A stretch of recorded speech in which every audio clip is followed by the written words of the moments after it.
So, hello there everyone and welcome, it is Niran here, and today it is time for me to welcome you to a slightly different video because today I'm going to be showing you how to make FIFA 20 career mode realistic. I'm going to be honest with you, I've done plenty of videos now showing off how horrendous I think this game mode is, mainly due to a lack of realism in certain aspects, but today on the PC I'm going to be showing you how FIFA career mode can actually be realistic. I say that, I do have to clarify, this is PC only, unfortunately, as a lot of the things are on this channel these days. I can't stress enough, if you do have a PC that's good enough to run this game, please, for the love of God, get it on PC instead of console if you are a career mode fan. Now, this is the Realism mod made by Fifa. I'll leave a link to his channel down in the description below because he does tutorials on modding the PC version of FIFA 20 on his own channel. And I'll also leave a link to his Patreon where you can actually install the mod. It's genuinely like playing a different game. It's mental, the amount of stuff that is different. I'll tell you what we'll do. We'll look through the menus first because there's already different stuff here. We've actually got a new little tab here called Old Table, which if you're not really a massive fan of the new tables, you get the ones you kind of used to have back on like the Xbox 360 and stuff. Over to the squad hub, and again, another thing that kind of was on old school FIFA's is the injury list. There's obviously no one on here right now because we've literally just opened up the career mode save, but if you want to see who's injured for the AI, then you can see it here. There's now a tab for other team sheets here as well. I often get asked how I actually look at other teams' team sheets. Over on transfers, this is my favorite part of the menu changes, which is literally the smallest segment of all of the changes so far. You can go across here and you can request funds like you could on old games. The lines are a little bit out of sync, but you can kind of get a vibe of what's going on here. And on top of that, you can actually edit transfers yourself, which I find mental. So obviously on the main menu, when you want to customize your squads before you go into a career mode save, or you just want to transfer a player to a random team for some reason, you get this menu. Well, this is now in career mode as well. You can't really do it with your own players. Don't do that. It'll probably crash the game. But if you want to transfer a random player to a random team, I don't know, for whatever reason, then you can just literally do it. So Diamanti, you're a Bournemouth player now. There you go. Alessandro Diamanti now plays for Bournemouth. It's as simple as that, really. There's also a couple of new ways to actually edit your manager, including like new items of clothing and stuff. In terms of team morale, it still very much exists, but in getting you sacked, it's not really going to do that much. Like nowadays, I think really the board care more about how happy your players are in comparison to what you're doing on the pitch. I've always maintained that with this game. That's been toned down now a lot. It's pretty much mostly down to how you do in the league, domestically, and also in Europe. If you are underachieving a lot, if you're meant to be winning the league and you're 6th in the league, you're probably going to get sacked. But if you're winning the league coming 2nd, but your team's unhappy, you'll still keep your job. Also, all the absolute honk about when you offer a contract to someone that's a little bit too high and you get sacked for it, that is gone. That also applies with release clauses as well. The gameplay is now a lot more realistic as well, so there's a lot less scripting for a start. Derby games against your rivals, so say Manchester United v Liverpool, is coded now to be a lot more aggressive. There'll be a lot more challenges flying in,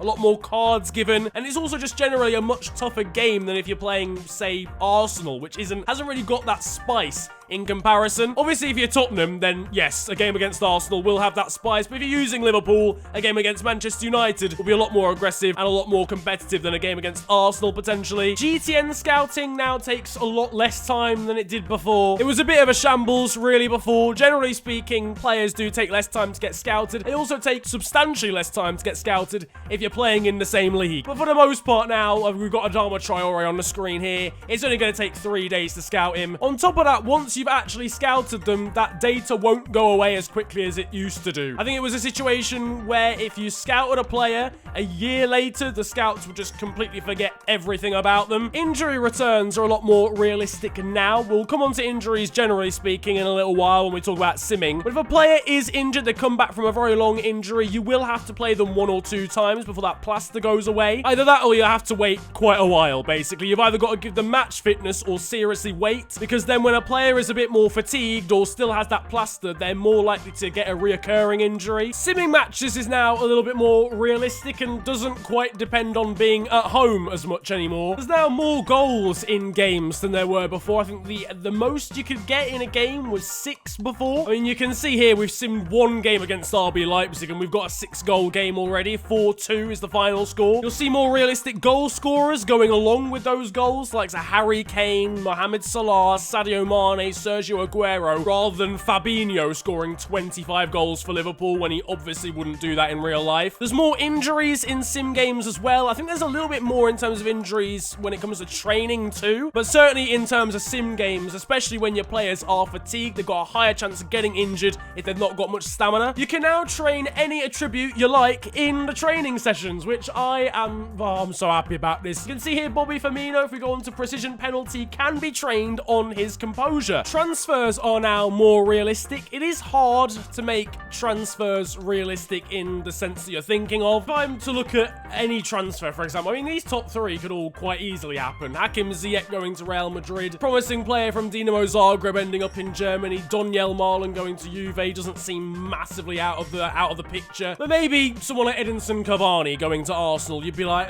will that actually ever happen in real life? The way the transfer system works on this game, it is pretty random. It would be hard to make a mod to make sure that every single signing could potentially be seen in real life. Even then, you get transfers that happen in real life, and you're like, how in the world has that actually happened? But you'd certainly got rid of stuff like AI stocking up on certain positions. They'll actually balance out their squads so they've actually got the right amount of players in each position. English players tend to stay in England. No longer will players be loaned out if they are the best player at a certain team. Rival transfers don't really happen. I don't know what the situation is when you try and buy a player from a rival team, but for the most part, if you've got two AI teams, for example, I'll say Arsenal and Tottenham again, an Arsenal player will not join Tottenham. Transfer values are now a lot higher to reflect the actual transfer values you see going on at the moment in football. Young players with a high potential are now worth a lot more because you know they're going to last for 15 seasons. Donyell Malen, you would probably say, is worth around about 40 or 50 mil now in real life, given his potential. And finally as well, when AI players move to an AI team, their potential fluctuates either upwards or downwards by 1. It basically means that any player can have a dynamic potential as well as your own squad, which I think is quite a cool feature. Also, I kind of gave it away earlier on, but Juventus are back in the game. And Serie B is also completely licensed as well, including the logo and all the teams and kits they have in real life. Cosenza, Cremonese, Crotone, literally every single team with their actual kits. On top of that, we've got real banners, ad boards, and flags for about 70 different teams. It might be more for the ad boards. It might be more like 120 teams. AI starting 11s have been fixed with a recent patch, but the Realism mod goes a little bit further in fixing them. Teams will literally put out their strongest starting 11 for pretty much every game with the Realism mod. That is, however, unless they're playing a big game next, or they just played a big one beforehand, in which case they will rotate. Form now has more of a bearing on how your team plays and also how the AI play as well. On top of that, players who are in form will play more. So those that have been doing well, maybe winning player of the month, for example, or scoring quite a few goals, even if they're not the highest rated player in the squad, they will get more game time because they're just performing better. And on top of that, old players aren't guaranteed to retire as soon as they hit like 35, especially outfielders. We've got Adebayo Akinfenwa here, for example, who's 37 years of age, playing for Wycombe Wanderers. He's not retiring, he's carrying on. Talked a bit about morale earlier on, and really only your main players are going to start getting properly annoyed. If someone's got crucial first team player, an important first team player, and they're not playing, then they'll get annoyed. Then they might try to start seeking a move away. But your players who are rotations or just aren't meant to play that often are not going to get annoyed when they don't play 10 times in a row. Everyone and their nan gets annoyed they're not playing games. Like Ryan Brewster, I'm sorry, is 64 overall. You're not starting in the Premier League. And finally, in terms of things I'm actually going to talk about in this video, the youth academies have been changed as well. Youth scouting now means that it's a lot harder to actually find really good players, and that's fine. Like, you don't get 90 flipping potential players all the time in real life from the same youth academy. Like, the class of 92 is regarded as like some mental phenomenon of players coming through at the same time. And how many of them was there? Like 7? What we are going to do though now is sim towards the end of a season. I'll be able to show you how the league table ended and stuff like that. You can see by the end of this first season, the biggest transfers happening: Sergej Milinkovic-Savic going to Barca